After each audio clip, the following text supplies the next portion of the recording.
સતી તોરલનું જીવન ચરિત્ર ભાગ 1। સૌરાષ્ટ્રના પીપળાવ ગામના એક કાઠીની એક કન્યા હતી। સૂર્ય ઉપાસકો એ કાઠીનો વસવાટ હજુ સૌરાષ્ટ્રમાં થતો જ આવતો હતો। કાઠીઓના નીવ વહેલી પ્રભાતે ઉઠી દાદા સૂરજદેવની સામે ઊભા રહી માળા કરી તેને અંજલિ આપવાનો। કાઠીનો પુત્ર સૂરજની સામે કાંઈ અઘટિત અમાનવીય કરે નહીં, કરવાનો વિચાર પણ ન કરે, પણ કરે સાધુ સંતની સેવા, ભક્તિની ઉપાસના। તોરલના માતા પિતા આવા જ ભક્તિપરાયણ હતા।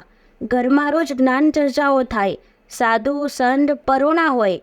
ડોકમાં માળા નાખી ગરવા માતા પિતા આંગણે સાધુના આગમનથી આનંદ વિભોર બની ઉઠતા અને ધન્યતા અનુભવતા। નાની તોરલ માતા પિતાની આ સંત સેવા જોતીને માને પૂછતી, માં, તમે આ સાધુ સંતોને પૂજી જમાડી રાજી થાઓ છો એ શા સારું? બેટા, આ સાધુઓ હરિમાર્ગી છે। સંસારના રાગ મોહ ને કામનાઓ તજી એ પ્રભુ પામવા બધી વાસનાઓ તેના રટણમાં રોકી છે। વિરાગીઓની ચિત્તવૃત્તિ શાંત હોય છે। એના સમાગમથી આપણી સંસારીની ચિત્તવૃત્તિ પણ શાંત અને પ્રભુમય બને છે। જીવન સાધુ બનવા કાજે છે?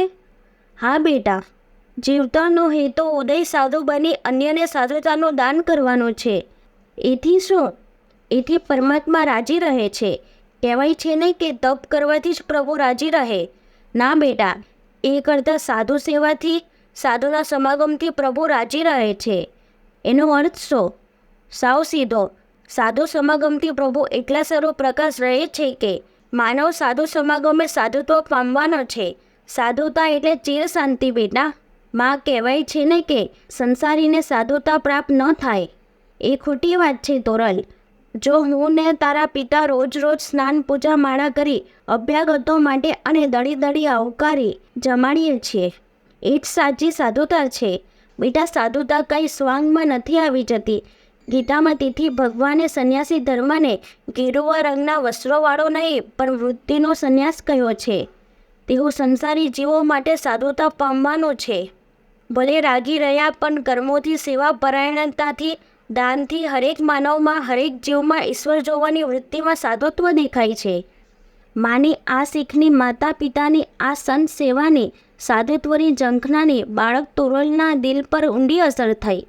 તોરલના રૂપ અનોખા હતા। બાલિકા મટી કિશોર બનતા તો આ રૂપે માજા મૂકી।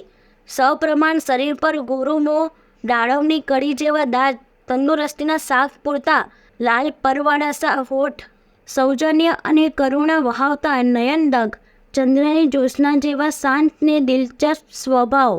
એના રૂપ ગુણ ને પ્રભુ પરાયણતાની વાતો કાઠી સમાજમાં પસરી ગઈ ને સૌરાષ્ટ્રના સોનગઢ સામે ગઈ। અહીં સાંસત્યુ નામે કાઠી વસતો હતો। એનું જીવન ભક્તિભીનું હતું, હરિચરણ પામવાની ઉત્કટતાવાળું હતું।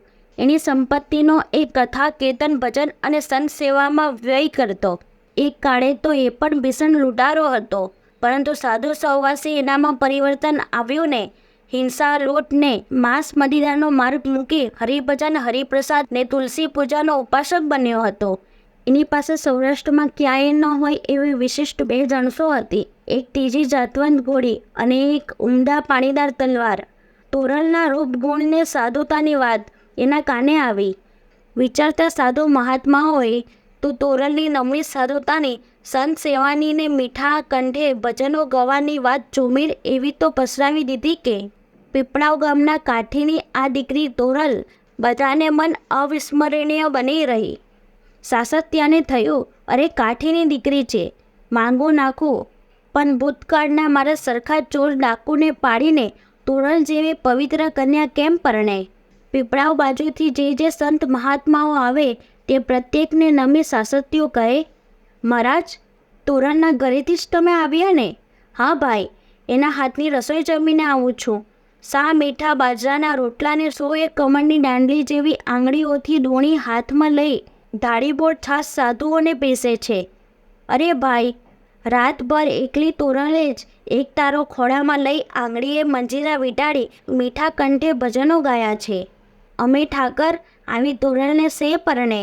કહી સાસત્યે નિશ્વાસ મૂક્યો ને મનને સાંત્વના ખાતર પોતાની ઘોડીનું અને તલવારનું નામ તોરલ રાખી દીધું।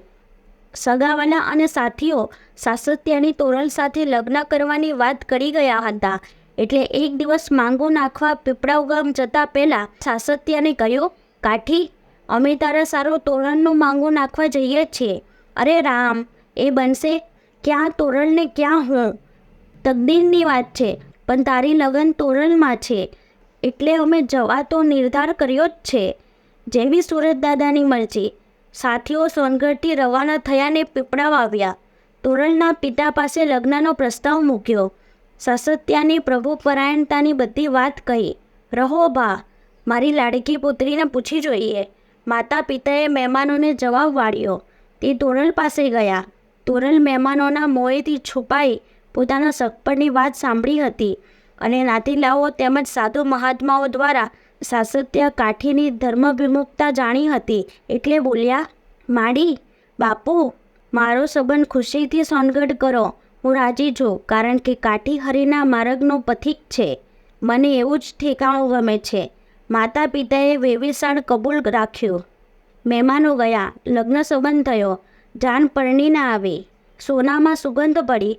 દંપતી સજોડે નિત્ય પ્રભુ આરાધના કરવા માંડ્યા ને સાધુ સંતોની ખિદમત ઉઠાવવા માંડ્યા. ઘરમાં સિંહાસન પર ભગવત વિગ્રહ પધરાવી ત્યાં દરરોજ રાત્રે ભજનો થવા લાગ્યા. જ્યારે આજ ધરતી પર એક ઠેકાણે બ્રાહ્મણ શ્રમણની સેવા થતી હતી, અન્નદાન અપાતું હતું, ભગવત ગુણગાન ગવાતા હતા, ત્યારે આ ધરતી પર કચ્છમાં વિસળ જાડેજાનો નાનો ભાઈ જેસલ જાડેજા લૂંટ હત્યા આગનો સીતમ વરસાવતો હતો. કચ્છી પ્રજા એનાથી ત્રાસી ગઈ હતી. કચ્છપતિ વિસળ જાડેજાએ પ્રજાજનો પરના કારમાં સંતાપ જોયા પછી નાના ભાઈને રજા આપી દીધી હતી. પણ એથી જેસલના ત્રાસમાં ઉમેરો થયો. લોકો ઘર મૂકી કે ગામ મૂકી સીમમાં પગ મૂકતા અચકાતા હતા. પણ એક ઠેકાણે લૂંટ કરતા કોઈકે ટોણો માર્યો. તું આમ રાંકના હાડલા અબડાવે છે, પણ જો ખરો સુરવીર હોત તો સૌરાષ્ટ્રમાં સોનગઢ ગામે સાસત્યા કાઠીને ત્યાં પણ તોરલ છે. તોરલ ગોળી અને તોરલ નામની નાળ છે. એમાંથી એકાદ પણ લઈ આવતો ભાઈડો ખરો. બાકી આમ માર્ગમાં હાલતા વટે માર્ગો કે ગામજનોને સંતાપવા એમાં કંઈ સુરવીરતા નથી. જેસલને આ મેળો બરાબર લાગ્યો ને મૂછે તાન દઈ એ કોઈ બેરુને સાથે ન લેતા એકલો સોનગઢ આવ્યો. બાકીની કથા આગળના વિડીયોમાં સાંભળીશું.